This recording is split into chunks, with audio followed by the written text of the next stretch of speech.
गरीबी का मूल कारण है अकर्मण्यता, काम ना करना, मेहनत ना करना, अच्छी सोच ना रखना, अच्छी नीति ना बनाना, अच्छे रास्ते पर ना चलना। आदमी 500 रुपए कमाता है और 250 रुपए की शराब पी लेता है और बाद में रोता है, भगवान तुमने हमें गरीब बनाया। तो ईश्वर को कोसने से क्या होगा? आप जो कमाते हैं, कितना बचाते हैं, क्या उपयोग करते हैं? भगवान ने 2 हाथ आपको भी दिए हैं, 2 हाथ टाटा बिरला अडानी अंबानी को भी दिए हैं। उनके कोई 4-6 हाथ तो है नहीं, क्यों जी हैं? टाटा बिरला जी के कितने हाथ हैं? 2। आपके कितने हैं? उनकी भी 2 आंखें हैं। आप उनका भी वजन उतना ही होगा लगभग जितना आपका होगा लगभग। वो भी ऑक्सीजन लेते हैं, अपन लोग भी ऑक्सीजन। वो भी दाल रोटी खाते होंगे, अपन भी दाल रोटी खाते हैं। फर्क इतना है कि वो अपने समय का सदुपयोग करते हैं, उनकी नीतियां अच्छी हैं, सही रास्ते पर चलते हैं। हम लोग पड़े हैं बिस्तरों में, 10-10 बजे तक तो सोते हैं, रात के 12 बज जाते हैं सोने में, 1 बजे तक मस्ती करते हैं, मोबाइल व्हाट्सएप फेसबुक चलाते हैं और सवेरे 10 बजे तक सोते हैं। ना उठने का समय है, ना सोने का समय है, ना काम करने की जिम्मेदारी है आज के लोगों में। 10 बजे ऑफिस खुलने का समय है, साहब 10:30 बजे आ रहे हैं। आधा घंटा लेट कैसे हो गए? चाय में लेट हो गए, चाय में लेट हो गए। चाय 5 रुपए की है और 30 मिनट कितने के हैं? चाय की कीमत बाजार में 10 रुपए होती है, 20 रुपए होती है, और क्या होगी? 30 मिनट कितने महंगे हैं बताओ? 30 मिनट, चलो 15 मिनट कीमती है या 1 कप चाय कीमती है? हमारे देश में ऐसे कितने लोग मिल जाएंगे जो 1 कप चाय के लिए अपना 15 मिनट बिगाड़ देते हैं? हाँ या ना? सही है ये बात? हमारे देश में ऐसे कितने लोग हैं जो 1 कप चाय के लिए कितने मिनट बिगाड़ देते हैं? 15 मिनट, 20 मिनट। चाय तो मिल जाएगी, पर जो 15 मिनट बिगाड़ दिए आपने वो नहीं मिलेंगे। क्या निष्कर्ष निकला? कि हमारे देश में समय की वैल्यू नहीं है। कुछ लोगों के पास समय की वैल्यू नहीं है। काश समय को महत्व दिया होता। कहते हैं समय को कभी ना ठुकराइएगा, समय को आपने एक बार ठुकराया तो समय आपको बार बार ठुकराएगा, इसलिए समय को ना ठुकराइएगा। समय बड़ा बलवान होता, पुरुष बली नहीं होता है, समय होत बलवान। भीलन गोपी लूट लई, वही अर्जुन वही बाण। समय समय की बात, तो समय बड़ा बलवान होता है। मेरी माँ, समझाओ ये बात अपने बच्चों को कि समय का दुरुपयोग ना करें। कुछ भी तूफान आ जाए, कुछ भी हो जाए, पर अपने समय से अपना काम करना सीखो, समय का सदुपयोग करना सीखो, कुछ करना सीखो। खाली फुर्सत बैठना मतलब मूर्खता। करते रहिए, करते रहिए। कुछ ना करो तो शास्त्रों को पढ़ते रहिए, गीता को पढ़ते रहिए, कुछ सीखते रहिए। हर दिन हमें कुछ ना कुछ नया सीखना चाहिए, रोज हमें कुछ ना कुछ सीखना चाहिए। सही है मैया? समझ में आ रही है? सीखते रहो, आगे बढ़ते रहो, करते रहो कुछ। काम करने वाला व्यक्ति शारीरिक रूप से भी स्वस्थ होता है और मानसिक रूप से भी स्वस्थ होता है। अकर्मण्य आदमी बैठा बैठा बीमार पड़ जाता है, मानसिक रूप से भी ग्रसित हो जाता है, परेशान हो जाता है। बुढ़ापा आ गया, इसका मतलब ये नहीं कि आप कुछ नहीं करेंगे। आप मंदिर में जाके कीर्तन ही करिए, गीता का पाठ करिए, बुढ़ापा है, रामायण, अच्छे संस्कार दीजिए गांव के लोगों को, मोहल्ले के लोगों को, सोसाइटी के लोगों को। अच्छा काम करिए, बुढ़ापा आ गया है, रिटायरमेंट हो गया है, कुछ नहीं कर सकते, तो आप जो बच्चे हैं जो गलत रास्ते पर जा रहे हैं, सब बच्चों को आप अच्छे रास्ते पर ले जाइए, क्योंकि आप बूढ़े हैं, आपको जीवन जीने का अनुभव ज्यादा है। अपने अनुभव शेयर करने लग जाइए। कुछ दीजिए देश को, समाज को, कुछ कीजिए। कुछ ना करने की अपेक्षा कुछ करना श्रेष्ठ है। अरे कीर्तन ही करो, सीताराम सीताराम, कुछ ना करो तो कथा ही सुनो, मंदिर में जाके झाड़ू ही लगा दो भगवान के दरवाजे में। कुछ ना करने की अपेक्षा कुछ करना श्रेष्ठ। सही है, करना सीखिए। बस भगवान यही कहते हैं कि जो मेरी शरण में आया है, जो मेरा बन के आया है, मैं उसके लिए सब कुछ करूंगा। भगवान होते तो लोग गरीब क्यों होते, ये कोई सवाल नहीं है। अकर्मण्यता से लोग गरीब हैं। अब दूसरी बात कि आज सब कुछ होने पर भी लोग परेशान क्यों हैं? क्योंकि सबसे बड़ी गलती ये है, जब भगवान ने गोवर्धन उठाया, बहुत ध्यान से समझिएगा, हम लोग सबसे बड़ी गलती क्या करते हैं जीवन में, वो समझिएगा। गिरिराज जी एक उंगली से किसने उठाया? भगवान श्री कृष्ण ने। अब जो ग्वाल वाल थे, सखा थे, मित्र थे, उन्होंने, किसी ने अपना कंधा लगा लिया, किसी ने एक लाठी ली और लाठी लगा ली, किसी ने दोनों हाथ पहाड़ पर लगा दिए। और थोड़ी देर बाद ग्वाल वालों ने भगवान श्री कृष्ण से कहा, कन्हैया तुम कुछ खा लो। भगवान बोले मैं खाऊंगा तो पहाड़ नीचे नहीं आ जाएगा। तो ग्वाल वालों ने कहा, कन्हैया क्या पहाड़ तुमने उठा रखा है? अरे हम लोगों ने इतनी लाठियां लगाई हैं, हम लोगों ने हाथ लगाए, कंधे लगाए, तो पहाड़ तुमने थोड़ी उठाया, हम सबने उठाया, हमारा भी योगदान है। भगवान बोले अच्छा ठीक है, तो तुम लोग संभालो, फिर मैं नीचे करता हूं हाथ। हाँ हाँ तुम नाश्ता करो। भगवान ने थोड़ी सी उंगली नीचे की तो जितनी लाठियां लगी थी सब चढ़ चढ़ करके टूट गई। पहाड़ नीचे आ, सब भैया बचाइयो, लाला कन्हैया बचा बचा। भगवान ने उंगली ऊपर। अब ब्रजवासियों ने सबने अपने कंधे, डंडे, हाथ नीचे कर लिए। समझ में अब आया कि पहाड़ हमारे बल से नहीं, ये तो गोविंद के बल से खड़ा हुआ। ये छोटी सी कथा क्या मैसेज देख के जा रही है? मैसेज यह है कि सबका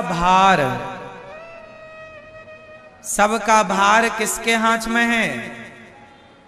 भगवान के हाथ में है। आप लोगों ने जो कंधे लगा रखे हैं, मैं कर रही हूं, मैं कर रहा हूं।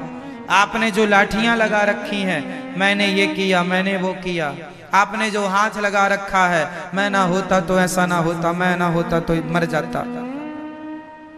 ये गलतफहमी निकाल दो। किसी के कुछ करने से कुछ नहीं होता। हुई है सोई जो राम रची राखा। हम और आप कुछ नहीं कर सकते। हम आप कुछ करने वाले ही नहीं हैं। सब कुछ करने वाले कौन हैं? भगवान। जो लोग इस सच्चाई को नहीं स्वीकार करते, जो लोग इस सच्चाई को नहीं मानते, वो लोग दुखी होते हैं। जो हो रहा है वह भगवान की इच्छा से हो रहा है। जो हुआ था वह भी भगवान की इच्छा से हुआ था। जो होगा वह भी भगवान की इच्छा से होगा। अच्छा, आप क्या कर सकते हैं बताइए? आप में से ऐसे कितने लोग हैं? हम सबसे सवाल कर रहे हैं, बताइए आपके पास कितना पावर है? आप क्या कर सकते हैं? क्या आप दिन को रात बना सकते हैं? क्या आप नदी को समुद्र बना सकते हैं?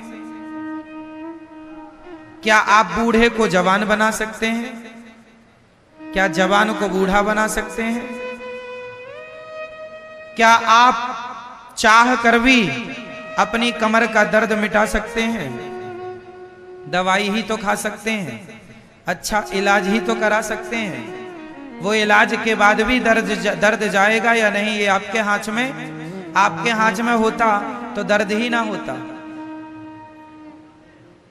किसान खेत में बीज ही तो बो सकता है, कितने कुंटल फसल आएगी किसके हाथ में है?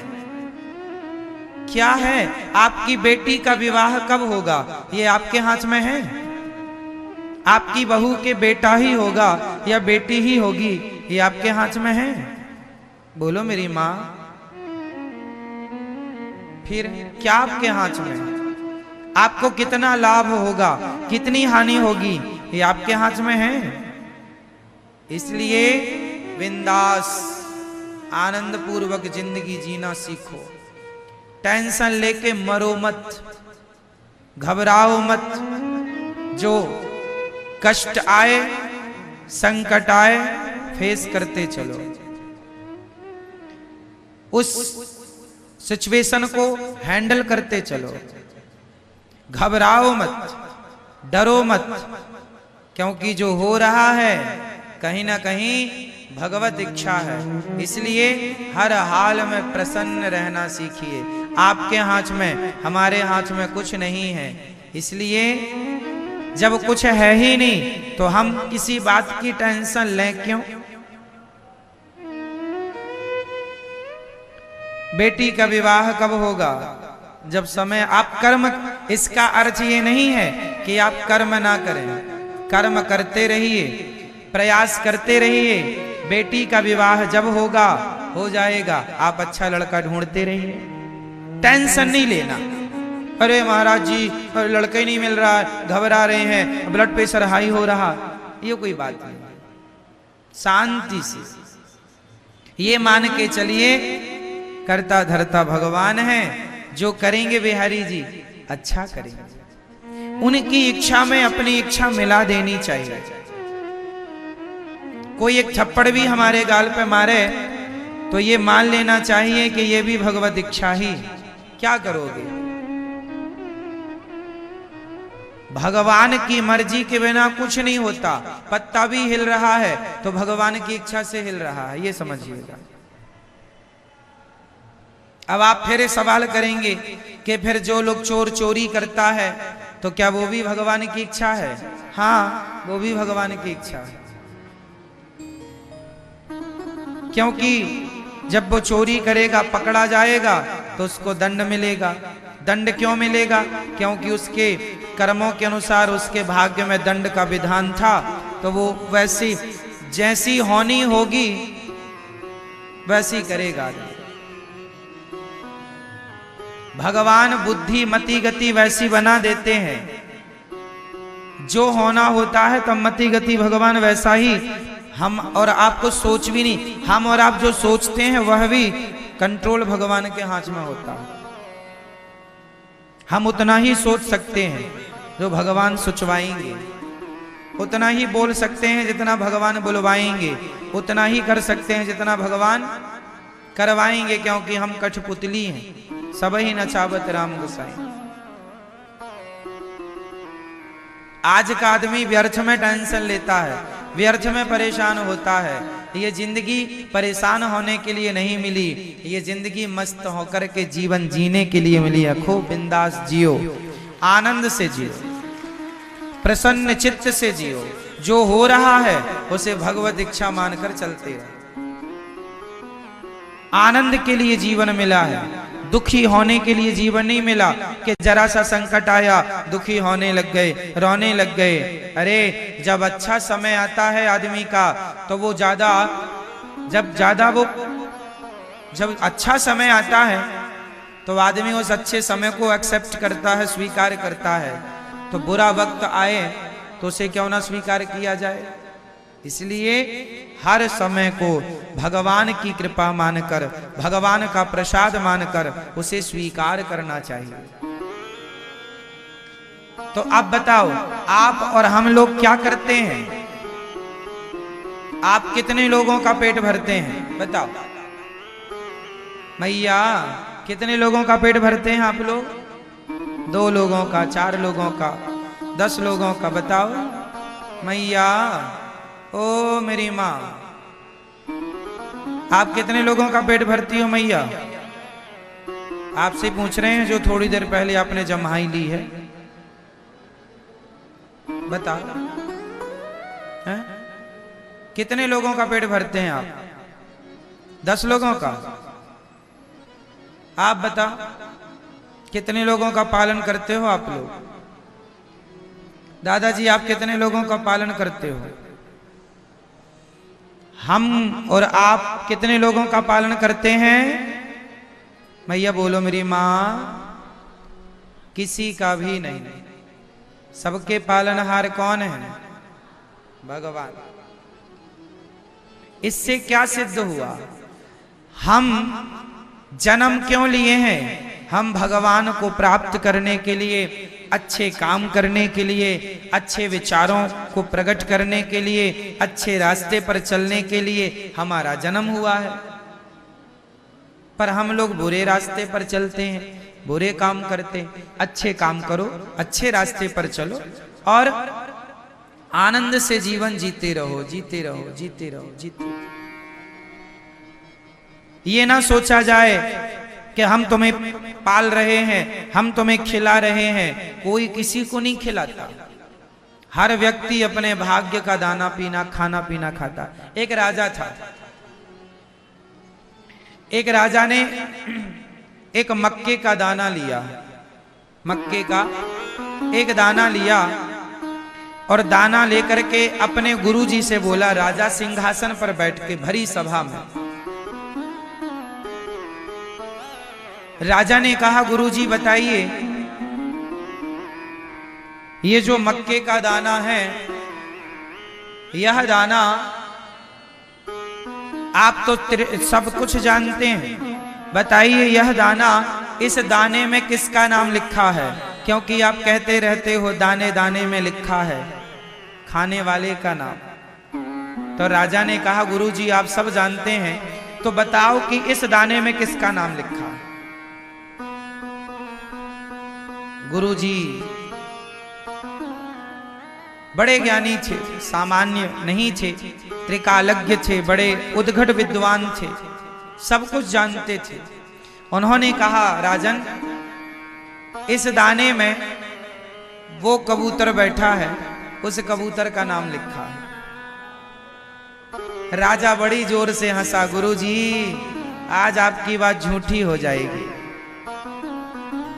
कबूतर खा ही नहीं सकता इसे, क्योंकि ये मेरे हाथ में है, मैं खाऊंगा और मैं खाऊंगा तो आपकी बात झूठी हो जाएगी।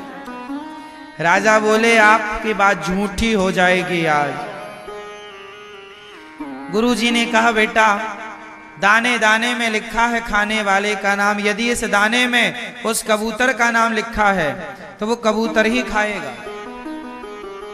राजा जोर से हंसा और हंसते हंसते उसने दाना अपने मुंह में डाल दिया।